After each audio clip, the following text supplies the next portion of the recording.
The Samsung 2TB 960 Pro M2 SSD. Is it the cure for NVMe envy? Let's find out.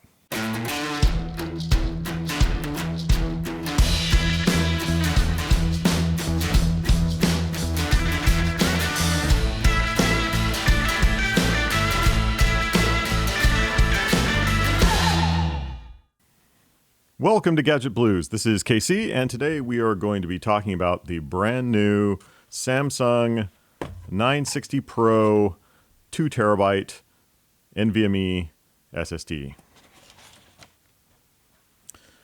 Now, review samples of these were sent out way back in September, October, and full benchmarks have been performed by reputable sites such as the SSD Review. So I'm not going to go through an extensive list of benchmarks, but I will verify that it performs the same in the retail sample as it did with those review samples as a reality check. Let's take a look at the device itself.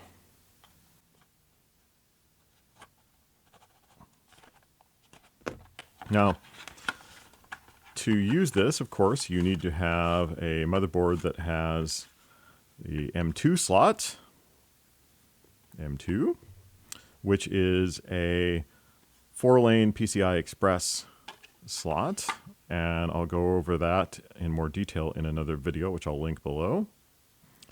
That's the unit itself. See if we can get a focus on that. There we go.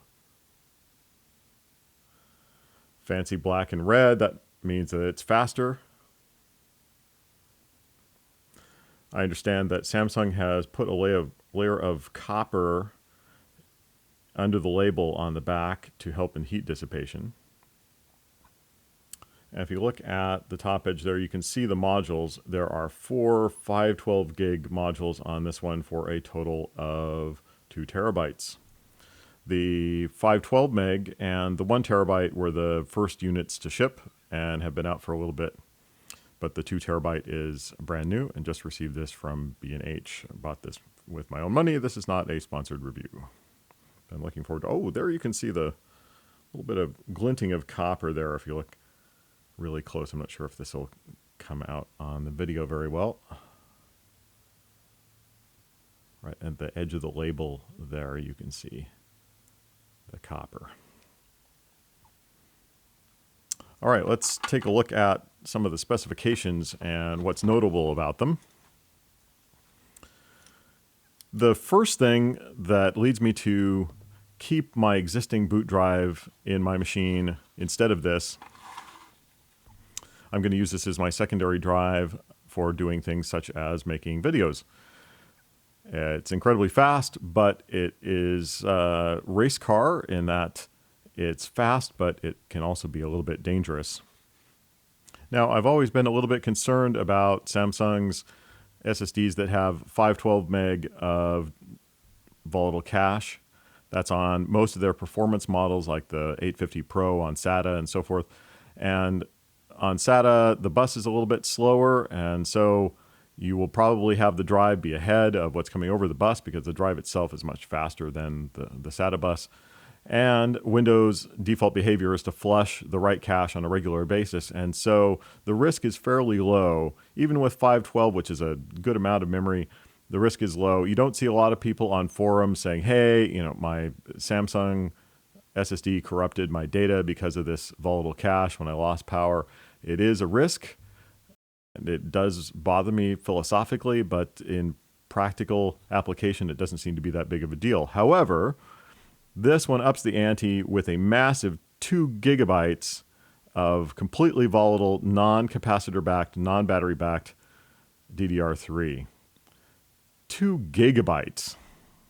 Now, even with the speed of this SSD, which is up to 3,500 meg a sec in read and 2,100 meg per sec in write, that would take a full second to write that cache onto the flash.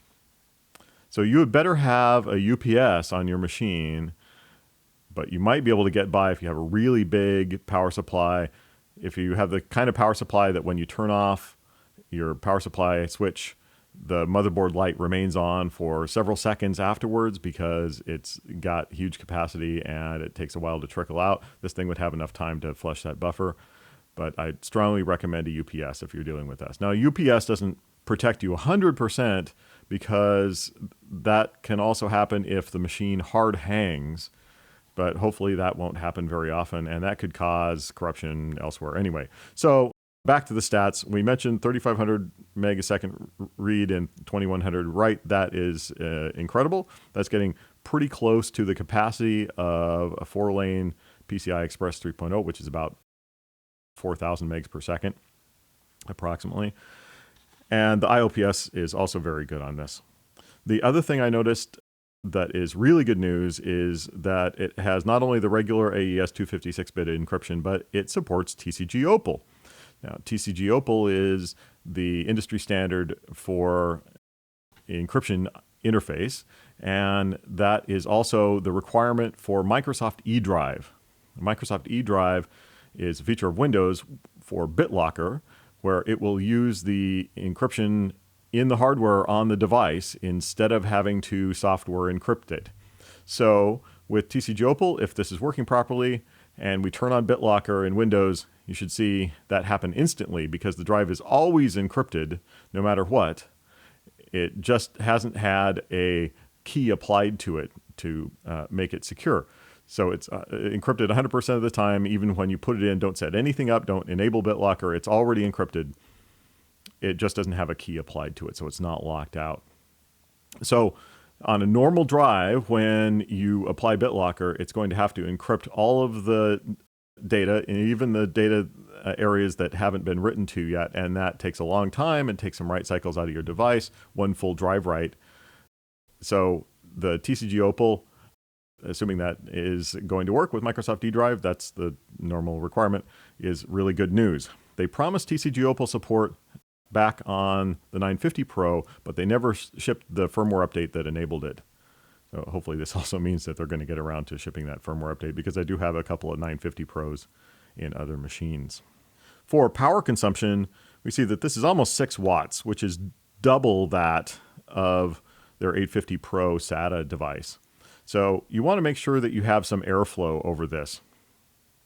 If you are putting this on a motherboard where it's underneath the video card, this is a common arrangement for M2 slots, especially if you're running SLI, dual video cards, or Crossfire. The video card or cards may be on top of this device. And if you haven't built the system yet, you're much better off with the type of video card that has an open fan as opposed to a flow-through blower fan for M2 device, because that open fan will help cool the M2 device. 6 watts is pretty significant.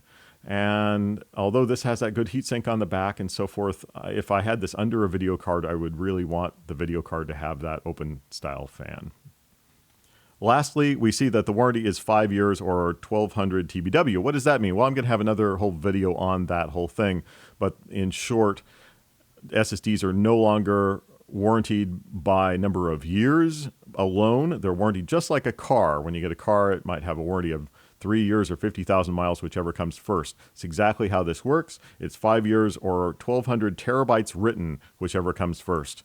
So endurance is important. If you're a content creator, this might be something that you want to do the math on, how much data that you write in a given day. I will also have a video talking about the M2 slot and the variations of that, the U2, and how you can adapt these using PCI Express cards and so forth. The one thing I will say in this video is that if you want to boot off of this device, you need a motherboard that supports NVMe in BIOS. If the board has a M2 slot on it and it says that it supports PCI Express M2 devices in the manual, then you are assured that it does in fact have BIOS support for this. But if you were to put this, say, on a PCI Express card adapter and plug it into a machine that doesn't have BIOS support for booting off of an NVMe device, then you would need to use this as a secondary drive, not a boot device. This will only boot Windows or other OS if the system BIOS supports booting off of NVMe. All right, let's plug this thing in and see how she runs.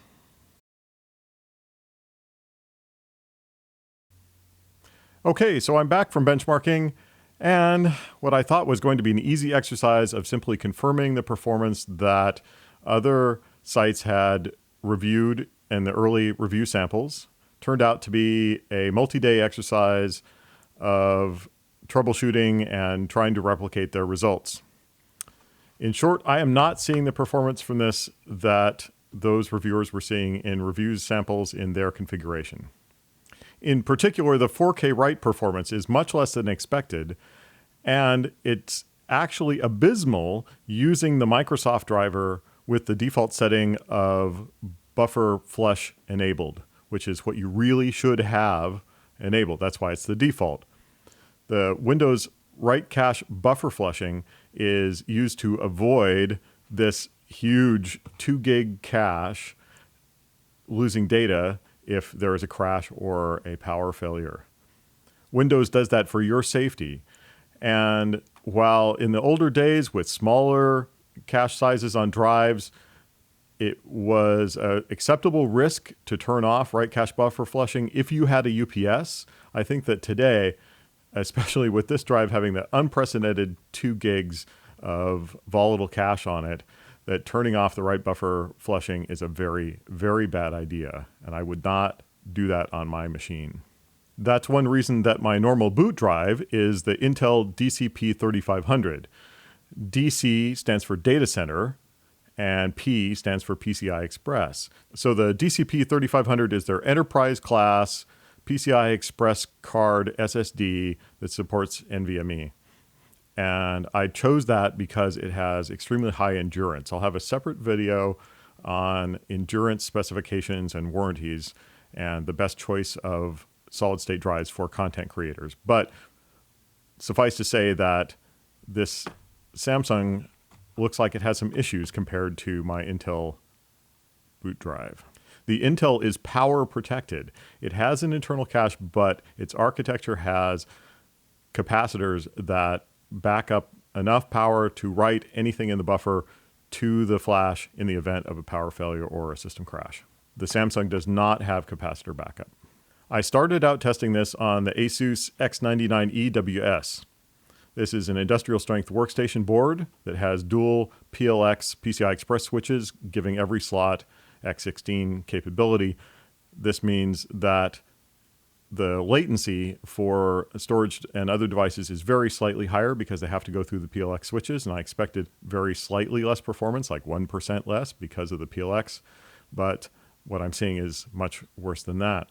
So after going through a whole bunch of different configurations and trying benchmarks with different settings, I decided to confirm this result by plugging the Samsung into the X99 Deluxe, which is a high-end mainstream performance motherboard that doesn't have PLX switching. And although it uses the same overall chipset as the X99 EWS, it's a very, very different board. And I got exactly the same results with a clean new install of Windows 10 Anniversary Update on the X99 Deluxe. I tested the X99 EWS with my regular install of Windows, but just to make sure that everything was above board, tested everything again with a brand new install of Windows on the X99 Deluxe and got exactly the same results. Now, in terms of drivers for NVMe Express devices, the recommended driver is the one provided by Microsoft, Store NVMe. There are third-party drivers from Intel and Samsung, but those are used by far less people. And one of the overall factors in PC hardware reliability is how many people are using the software or hardware. The more people using it, the more reliable it is. And so I really don't recommend using proprietary drivers if you can use the inbox driver. I noticed that of the review sites who had looked at the Samsung 960 Pro 2 terabyte, 100% of them were using a pre-release proprietary Samsung driver. Because if we look at their SSD screenshots, you'll see that it says NVMe. That is the Samsung 1.2 driver that was not certified for use with the 960 Pro. The Samsung 2.0 driver will say SEC NVMe. Maybe that means second NVMe driver. Maybe it means secure or something else. I don't know what that means, but sec NVMe is the current Samsung driver. So they were all using a pre-release driver and not the Microsoft driver. You will see in the text of the reviews on these sites some bad mouthing of the Microsoft driver. Well, we got bad performance with the Microsoft driver, so we just did the benchmarks with the proprietary Samsung driver. Okay, but if the Microsoft driver was a poor performer, it would suck on my Intel DCP 3500 just as much as it would on the Samsung. It does not suck on my DCP 3500. I get great performance out of that. It only has poor performance on the Samsung. So can that be the Microsoft driver's fault? That seems unlikely. Let's take a little bit deeper look at that. Something fishy is going on here. If you go into Device Manager, you'll see this screen with a checkbox that enables and disables write caching, and the secondary checkbox which enables and disables Windows write cache buffer flush. Again, I don't recommend checking this box and disabling write cache buffer flush because it's very dangerous. But I did this to see if it made a difference. And with the Microsoft driver, there is a significant difference between buffer flush enabled and disabled. If you turn off the buffer flushing, the 4K writes get better on the Samsung. This is expected that you would see some difference in performance between write cache buffer flushing on and off. Here's where it really gets interesting, because I tried that same experiment with the Samsung 2.0 proprietary driver, benchmarking ASSD with write cache buffer flushing enabled and disabled. Guess what? There is no difference with the Samsung driver. That means that the Samsung driver is presumably ignoring the buffer flush request in favor of performance. I say presumably. There are plenty of other explanations for that, such as they're using system RAM to coalesce writes, and that works around the write cache buffer flushing behavior or something of that nature. But it really looks like a smoking gun to me that their driver is ignoring buffer flush requests in favor of performance. And that's why you don't see a difference between buffer flush enabled and disabled using the Samsung driver. For Samsung to ignore that write cache buffer flush request without telling the user that's what they're doing in their driver and giving them an option to turn it on and off, very, very bad idea in my opinion. Even if we discard that whole issue with the write cache buffer flushing and just look at the 4K numbers compared to the review samples, we're also seeing a significant difference. So even if I use the brand new Samsung 2.0 driver with its apparent ignore of the write cache buffer request, or I use the Microsoft Store NVMe with that box checked, the performance of the 4K writes gets better, but it's not the same performance that we saw reported by the reviewers with the earlier review samples. So we got a double strike here. One, the driver appears to be doing something fishy. Again, that's just my surmise, my opinion, not fact. And we also see a difference between the review samples and the actual retail box. Now, I'm just one person, so please, if you've bought one of these 2 terabyte Samsung 960 Pros, I would like to see your results, especially if you have an X99 board. A reminder that on the Z170 platform, the M2 slot does not connect directly to the CPU because there aren't enough lanes of PCI Express in that platform. It goes through the platform controller hub, and therefore you would get different performance anyway on a Z170 versus X99. So if you have an X99, please bench it out with ASSD and reply in the comments, see what kind of performance you're getting. I've got on the X99 EWS, the flagship Intel Core i7-6950X CPU with 10 cores, so certainly no processor bottleneck there. 64 gigs of DDR4, 32 on the X99 with a 5960X. So we've got a pretty solid test platform here. Again, brand new install Windows. I don't know what's going on here. Again, let me know in the comments. Thank you very much for watching. Please like and subscribe, and we'll catch you again in the next Gadget Blues.